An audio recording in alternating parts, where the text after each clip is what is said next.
창세기의 말씀입니다. 아브라함의 아내 사라이는 그에게 자식을 낳아주지 못하였다. 사라이에게는 이집트인 여종이 하나 있었는데 그 이름은 하가르였다. 사라이가 아브라함에게 말씀하셨다. 여보, 주님께서 나에게 자식을 갖지 못하게 하시니 내 여종과 한자리에 드셔요. 행여 그 아이의 몸을 빌려서라도 내가 아들을 얻을 수 있을지 모르잖아요. 아브라함은 사라이의 말을 들었다. 그리하여 아브라함의 아내 사라이는 자기의 이집트인 여종 하가르를 데려다가 자기 남편 아브라함에게 아내로 주었다. 아브라함이 가나안 땅에 자리 잡은 지 10년이 지난 뒤의 일이었다. 그가 하가르와 한자리에 들자 그 여자가 임신하였다.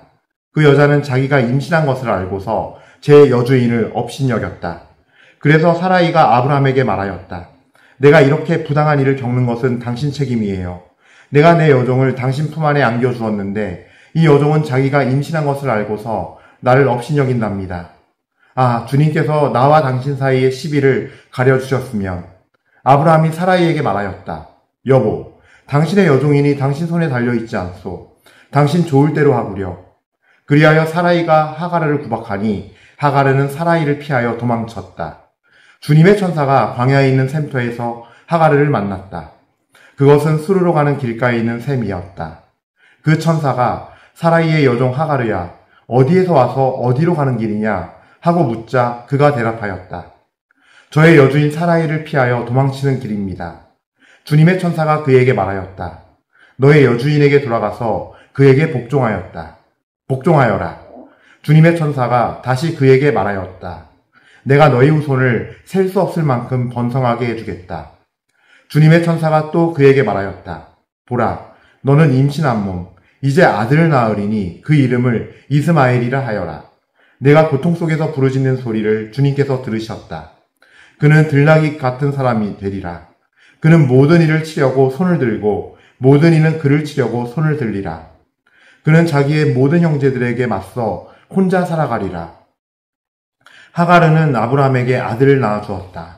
아브라함은 하가르가 낳은 아들의 이름을 이스마엘이라 하였다. 하가르가 아브라함에게 이스마엘을 낳아줄 때 아브라함의 나이는 86살이었다. 주님의 말씀입니다. 하느님 감사합니다. 주님을 찬송하여라 좋으신 분이시다. 주님을 찬송하여라 좋으신 분이시다. 주님을 찬송하여라 좋으신 분이시다. 그분의 자애는 영원하시다. 주님의 위업을 누가 말하리요? 그 모든 찬양을 누가 전하리요? 주님을 찬송하여라 좋으신 분이시다. 행복하여라 공정하게 사는 이들, 언제나 정의를 실천하는 이들, 주님 당신 백성 돌보시는 호의로 저를 기억하소서. 주님을 찬송하여라 좋으신 분이시다. 저를 찾아오시어 구원을 베푸소서. 제가 당신께 뽑힌 이들의 행복을 보고 당신 민족의 즐거움을 함께 기뻐하며 당신 소유와 더불어 영광을 누리게 하소서. 주님을 찬송하여라 좋으신 분이시다. 알렐루야, 알렐루야. 주님이 말씀하신다. 누구든지 나를 사랑하면 내 말을 지키리니 내 아버지도 그를 사랑하시고 우리가 와서 그와 함께 살리라. 알렐루야.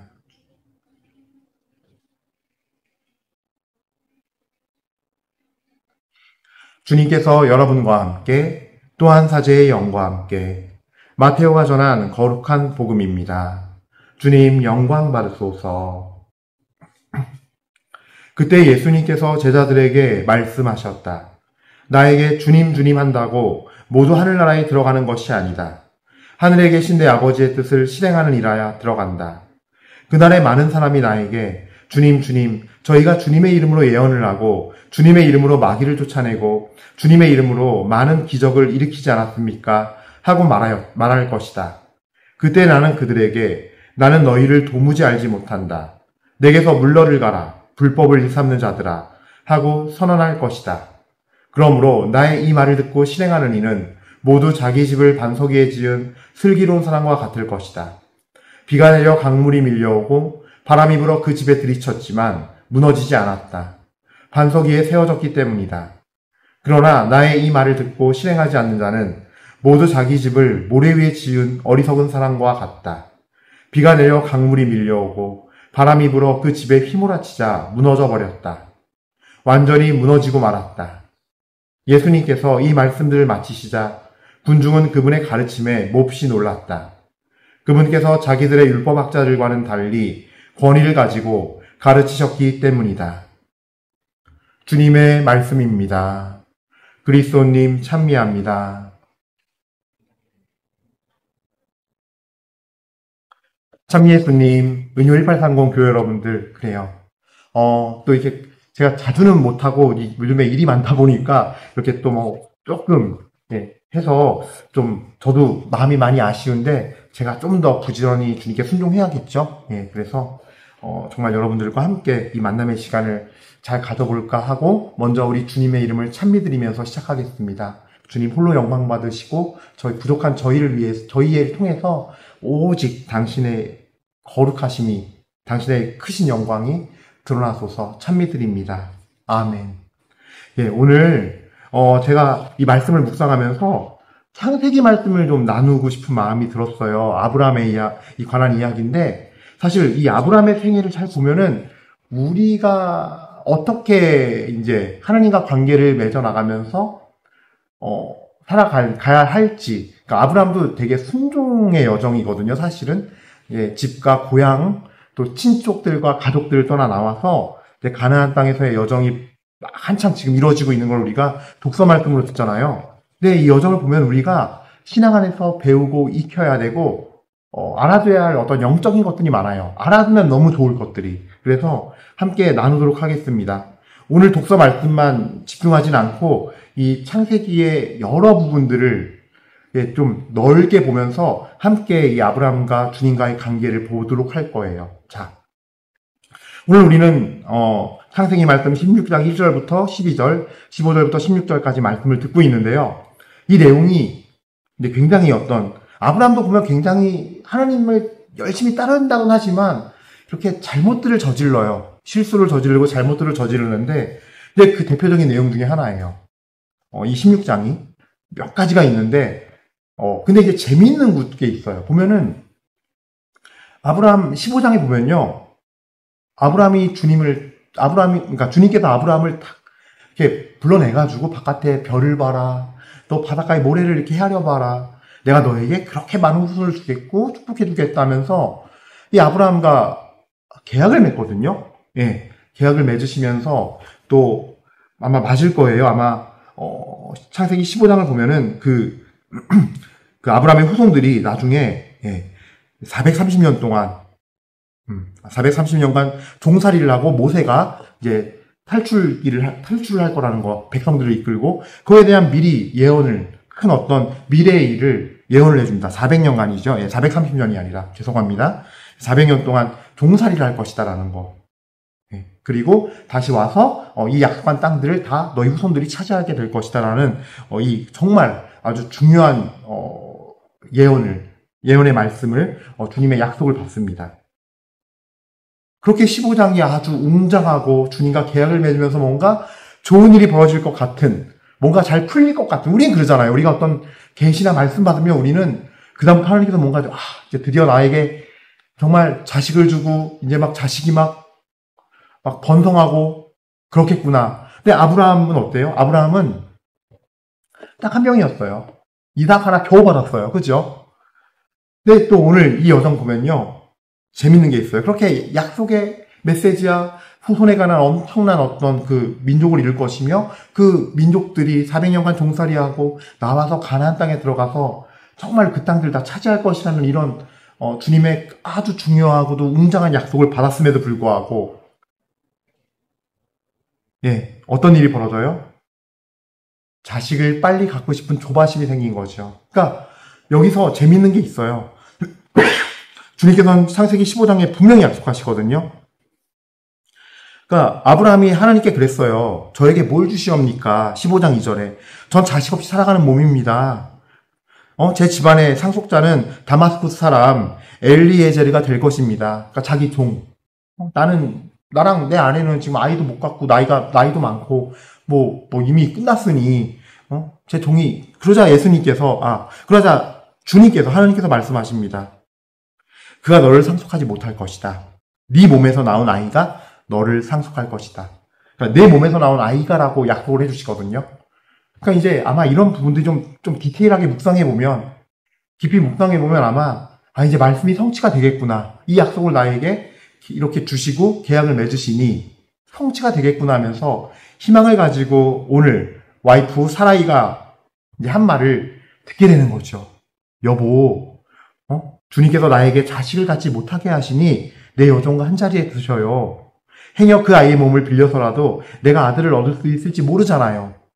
그러니까 15장 요 4절 말씀 보면요. 네 몸에서 나오니라 그랬지 너와 사라이 아내인 사라이에게서 나온 자식이 대를 이을 것이라고 또 말씀 안 하셨거든요. 그러니까 이제 여기서 아브라함도 생각을 해보니까 이 또한 뭐 주님의 뜻인가 보다. 그래 이렇게 하면 되겠지라고 하면서 이제 그 하가르와 자식을 잇기 위해서 관계를 갖고 자리에 들게 되죠. 그리고 이제 임신을 했어요. 근데 보세요. 엄청나게 집안에 풍파가 일기 시작하잖아요. 여종이 주인을 업신여기기 시작하고 그러자 사라이는 거기에 또 막 화가 나서 남편 탓을 하고 당신 책임이라고 하면서 내가 저 여자 당신한테 줬더니 저 여자가 저렇게 하는 건 당신의 처신에 문제가 있다면서 또 거기서 불화가 생기기 시작합니다. 근데 이게 이런 일들이 벌어진 걸 잘 보세요. 얼마나 또 구박을 많이 했냐면 도망갈 지경이 됐어요. 여종이 도저히 그 구박에 못 이겨서 그냥 임신한 몸인 대로 사막길을 떠난 거예요. 그냥 죽든지 살든지 갈 곳도 없는데 그러다 천사가 잘 타이를 지어. 그래서 이 일이 주님 안에서 이 천사를 통해서 일단락이 됩니다. 하가르에게 그냥 여주인 사라이에게 복종하고 순종해라. 너 나중에 많은 민족에 네 아들이 많은 민족 번성하게 될 것이다. 약속을 해주고 달래서 보내고 주님이 수습하십니다. 주님께서. 그러니까 우리가 그래요. 주님 약속을 받았어도 이제 잘 봐야 돼요. 주님 약속을 받았어도 참 신기한 거는 그래요. 우리는 여전히 알아듣지를 못해요. 근데 왜 그럴까 보면요. 약속의 말씀 받았는데 우리는 그거를 주님께서 이루심을 끝까지 믿는 마음으로 가야 되거든요. 근데 자꾸 문제가 해결되길 바래요. 상황이 해결되길 바래요. 주님께서 약속하셨으니까 이제 자식 주겠지? 아브라함은 바로 그냥 이 세상을 살던 패턴과 세상의 눈을 가지고 답을 찾으려고 그래요. 그러니까 내 아내 사라이가 아닌 그냥 봄동을 통해서도 그러니까 사실은 잘 이 말씀 15장에 약속하신 말씀 묵상해 보면요. 알 수 있는 게 하나 있거든요. 내 종 다마스쿠스 사람 엘리에제르가 이거 물려받게 될 거라고 하자 그가 아니다 그랬어요.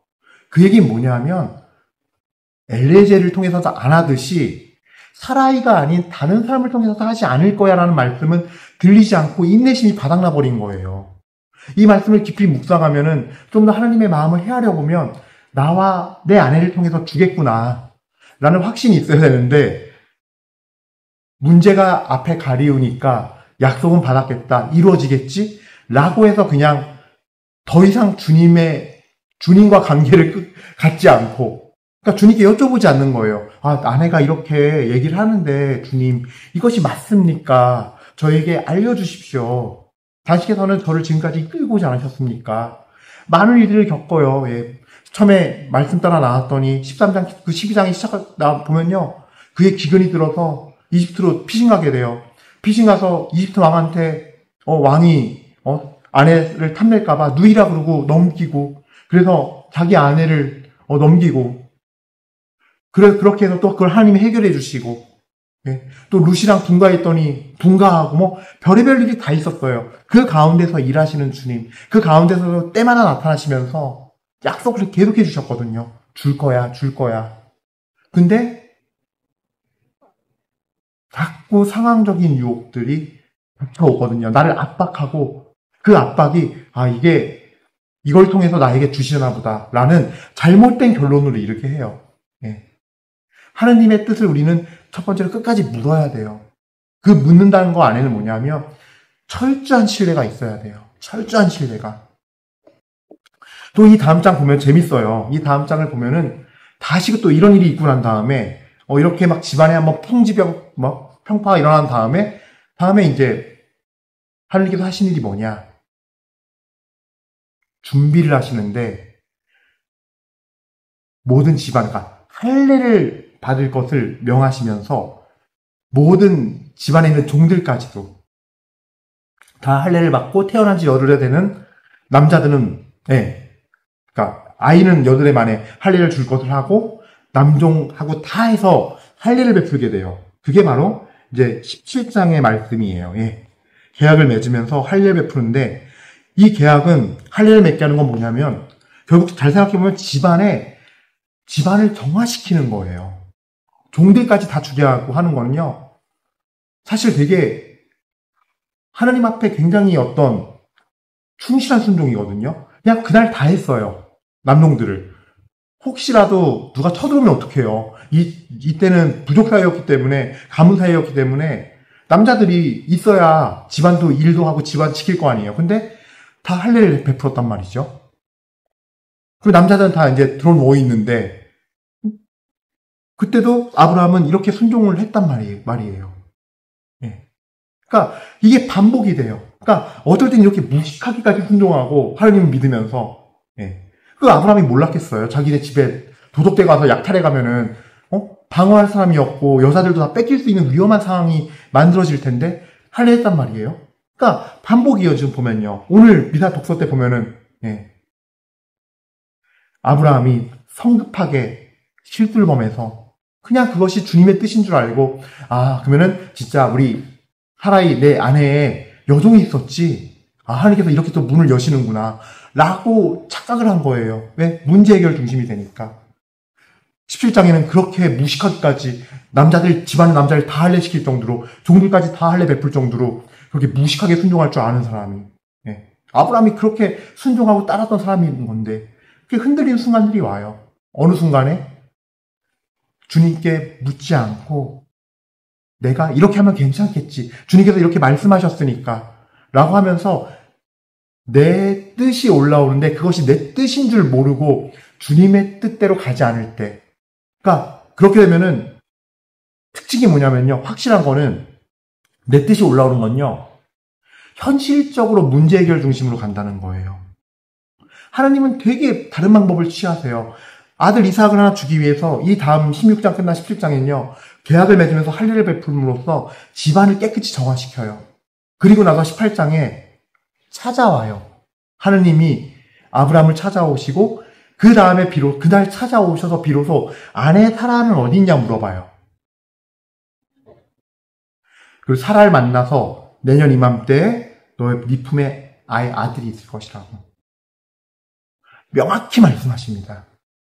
15장 계약 맺을 때 안 했어요. 네 몸에서 이어질 거다라고만 말씀하셨고, 18장이 되자 이제 17장에 집안까지 다 정화시킨 다음에 본격적인 진짜 준비를 시키는 거예요. 그러니까 하나님의 방식은 우리 방식과 달라요. 왜냐면요, 하나님은요, 눈에 보이는 현실의 상황적 해결을 하시는 분이 아니라 우리의 영혼을 당신과 같은 모습으로 거룩하게 빚는 거를 먼저 하세요. 우리에게 복음에서도, 산상설교도 그렇고 가르침에서도 그렇잖아요. 예수님께서 너희 아버지께서 완전하신 것 같이 너희도 완전한 사람이 되라 그랬어요. 그 완전은 조그만 일 하나 완벽하게 하는 완벽주의를 의미하는 게 아니라, 그 완전함은 하나님이 지니신 그 성품, 거룩함과 의로움을 지니라는 거예요. 거룩함 속에서 의로움, 선함, 그다음에 진실된 마음, 빛의 열매를 맺으라는 거죠. 에베소서 5장의 말씀처럼. 그리고 우리 삶 안에서 당신의 모습으로 그걸 두 가지를 같이 하시는 거예요. 완벽하게. 그래서 영적인 작업이 이루어질 때 우리의 순종을 통해서 상황적인 것도 주님이 그때 개입하셔서 일을 하시는 거죠. 이렇게 16장에 오늘 나온 아브라함처럼 마음이 급해서 그냥 인간적인 생각에 현실적인 걸 해결하려고 내 생각을 채우려고, 이것이 내 뜻인데 주님의 뜻인지 모르고 이랬을 때 벌어지는 일과 완전 다른 일이 벌어져요. 이 다음 장 17장에서 그렇게 할례를 베풀었을 때 주님이 그 집안을 보호하고 지켜주세요. 예. 놀라운 신비죠, 사실은. 그걸 누가 알았으면은 도둑들이 와서 그냥 다 침범해서 집안을 약탈해가고, 여자들도 다 잡아갈 수 있는 그런 상황이었는데도 불구하고요. 하나님 지켜주세요. 책임져 주시고. 물론 신축장에서도 천사를 보내셔서 주님이 해결하십니다. 이 문제를. 예. 근데 중요한 건 뭐냐면요. 우리 마음의 중심이에요. 그래서 또 말씀드리고 싶은 게 우리 마음 중심 안에 하나님을 따르다가 우리가 잘못해서 넘어지고 잘못하는 것들이 있어요. 물론 그것들 주님 앞에 가서 제가 잘못했습니다 그러고 주님 앞에 회개드리고 마음을 깨끗이 주님께 해야겠지만 중요한 거는 하나님께서 그 마음의 중심을 알기 때문에 주님을 따르다가 벌어지는 일들에 대해서는 주님께서는 책임을 져주신다는 거예요. 오늘 아브라함이 그르친 일을 아브라함이 하나님의 뜻을 구하지도 않고 그냥 계약 맺은 것만 가지고 주님께서 원하시는 것이려니 나 이거 급하니까 빨리 내 아내도 아이 갖고 싶으니까 빨리 이제 나이도 늙었는데 그래서 아이도 빨리 갖고 싶고 걱정과 염려. 근데 주님께서는 우리 아이 주시겠다고 했으니까 내 걱정과 염려와 내 인간적인 욕심을 아내의 욕심을 담아서 한 이런 실수도 주님께서는 갚아주신다는 거예요. 되돌려 주신다는 거예요. 예. 우리가 순간순간 잘못할 수 있지만 마음의 중심이 중요해요. 주님의 뜻대로 하다가 걸려 넘어질 수도 있고 또 순간적으로 유혹에 넘어가서 이런 아브라함처럼 다른 유혹에 걸려서 넘어질 수 있지만 주님께서 주님을 바라보고 간 거는 주님께서 일으켜 주신다는 거죠. 그러니까 주님께서 17장에서 예정했던 대로 준비했던 대로 이렇게 진행해 가시는 거예요. 왜냐면요. 우리도 주님을 따르고 주님의 부르심을 이루려는 열망이 우리도 크지만 각자의 인생에서 사실 가장 그 열망이 크신 분은 그 구원의 은총과 하나님 나라를 주시고자 하는 영원한 생명을 우리 각자 한 명 한 명에게 주시고자 하시는 하느님의 그 열망이 나를 부르신 그 뜻과 열망이 훨씬 더 크기 때문이에요. 그 부르심의 의미와 사랑이 훨씬 더 거룩하고 크시기 때문이에요. 우린 거기에 의지하고 순종해야 한다는 거죠. 그래서 순종해야 한다는 거예요. 그래서 주님께서 나를 부르신 그 열망과 그 사랑의 마음과 그 거룩하심이 더 크기 때문에 넓고 깊기 때문에 일을 주님께서 하실 수 있도록 우리는 마음을 내어드리는 것. 그 내 내면을 거룩하게 빚기 위해서 하시는 그 작업에 먼저 우리가 응해야 한다는 거죠. 네. 이삭을 주시기 전에 그냥 아들 하나 주는 문제가 아니었어요. 주님께는요. 이삭을 주시기 위해서 아브라함을 부르셔서 아브라함을 순종하게 하심으로써 당신을 사랑하는 마음, 신뢰하는 마음을 만들어주고 거룩한 사람을 만들고 아내도 거룩한 사람을 만들고 또 그 과정에서 재미있었던 건 뭐냐면요. 이제 17장에 그런 말씀을 할례가 난 어떤 하라는 명과 함께 계약을 맺으시면서 이름을 바꿔주세요. 아브라함을 아브라함으로. 아브라함은 이제 존귀한 아버지라는 뜻인데 아브라함은요. 아브하맛인가? 라는 그 히브리어에서 나온 같은 뜻의 말이에요. 아브라함은 많은 이들의 모든 민족의 아버지, 많은 민족의 아버지라는 뜻이에요. 그리고 사라는요, 같은 말이긴 해요. 왕후란 뜻인데요. 이제 그냥 존귀한 아버지인 아브라함에서 아브라함, 모든 민족들의 왕후라는 뜻이에요. 그래서 어떤 좀 비슷한 의미가 있는 아브라함의 어떤 그 이름을 통해서 더 거리를 세워주고 더 거룩하게 한 단계 올라가는 의미. 그리고 그 당시의 사람들은요, 이름을 바꾸면 그 이름대로 이루어진다는 믿음이 있었어요. 그러니까 이제 이게 어떤 의미로 보느냐인데 아브라함으로 이름을 개명하라고 하니까 거기에 순종한 거예요. 그러니까 내가 인간적 욕심으로 이제 아들 주신다고 했으니까 아들 받아야지 했는데 진작에 했겠죠. 진작에. 근데 그렇게 하기도 어려워요, 사실. 왜냐? 난 아들 하나 없는데 자식 하나 없는 주제에 아브라함, 많은 민족들의 아버지. 날 그렇게 부르도록 하시오. 이름을 바꿨소. 라고 주변 사람들에게, 종들에게 얘기할 수 있을까요?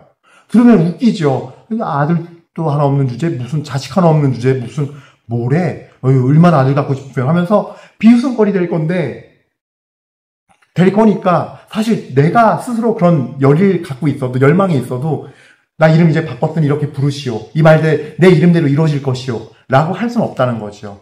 또 주님 말씀으로 순종해서 주님께서 이걸 계약을 맺으면서 창세기 17장에 이름을 바꿔주신 거니까 순종했어도 한다는 게 쉽겠어요? 생각해 보세요. 아들 하나, 자식 하나 없는데, 예? 아유, 만민의 아버지, 많은 민족들의 아버지, 얼마나 웃깁니까? 만민의 아버지, 만민의 엄마가 될 왕후, 얼마나 웃깁니까? 그러니까 서로 자기들끼리 근데 이걸 부르도록 시킨 거예요. 거기에 순종하도록. 예. 근데 이들은 이걸 17장에서 받아들이고, 그 다음부터 이름을 바꿔서 지냅니다. 그러니까 하나님께서는요, 우리의 생각과 너무 달라요. 그런 작은 것부터 정말 부끄럽고 창피하고 자존심 상하고 한 것부터 순종하게 만들면서, 그러니까 우리의 마음과 영혼도 당신의 뜻 안에서 거룩해지도록 빚어나가세요.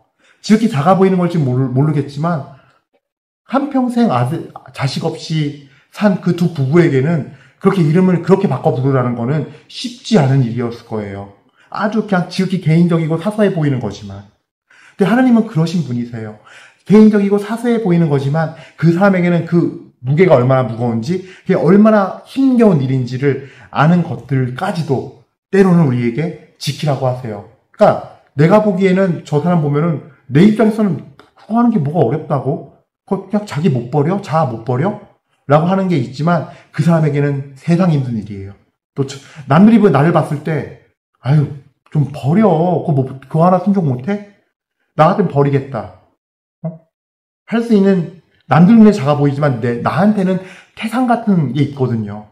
네. 이게 아브라함과 사라이도 그런 거였던 거예요.